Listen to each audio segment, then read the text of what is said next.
Isa po sa pinakakaraniwang sanhi ng infertility ang polycystic ovarian syndrome o PCOS. Pero kamakailan, sa pag-aaral ng iba't ibang Global Health Council, pinalitan na ang pangalan nito para sa mas wasto at mas mabisang diagnosis. Ang detalye sa ulat ni Paula Saraza.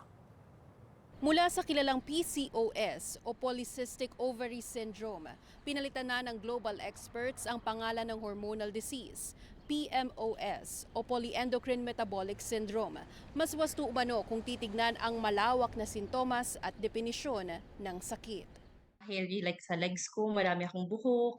And then kahit dito sa face ko, kahit dito and then dito rin, sobrang dami. So, ayun parang very unusual. 2019 nang ma-diagnose ng PCOS si Christine Casero. Ang mga naranasang sintomas, kapansin-pansin daw gaya ng irregular period at pagtaas ng timbang. Newly married pa kami.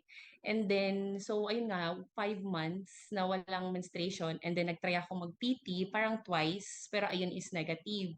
Then, biglang bumilis yung pag-gain ko ng weight. Kasi before, 50 kilograms. Tapos, naging 72 kilograms. So, more or less mga 20 kilograms din yung nagain ko. Matapos ang mga test alinsunod sa payo ng kanyang doktor, nakumpirma ang presensya ng cysts sa kanyang ovaries. Dito rin ipinaliwanag sa kanya ang posibleng epekto sa lifestyle ng kanyang diagnosis. Sabi nung OB-GYN is, sabi niya is kailangan ko daw mag-lose ng weight, and then kailangan daw i-regulate namin ulit yung menstruation ko kasi ayun nga, hindi din naman daw ako pregnant. So if we're trying to conceive a baby, so kailangan din ma-regulate. In actuality, hindi na kailangan ng presence ng polycystic ovaries to have PCOS. So that leads to the confusion. Ayon sa naturopathic doctor na may specialty sa integrated reproductive healthcare, Dr. Kim Abog, ilan lang ang cyst sa ovary, weight gain, tigyawat at di-regular na mens sa kadalasang sintomas ng nasabing sakit. At ang pagpapalit sa pangalan nito, mahalagang hakbang para sa mas mabisang diagnosis. You might have the same symptoms, the same metabolic issues as PCOS, but you don't have the cyst. Yun yung number one problem is that you might not receive the care that you should.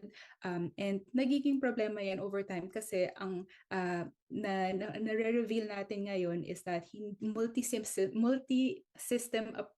impact ang PCOS or PMOS. Ayon sa Endocrine Society, 170 milyong kababaihan sa mundo ang apektado ng PMOS. Sa Canada, isa sa bawat 10 Canadian women.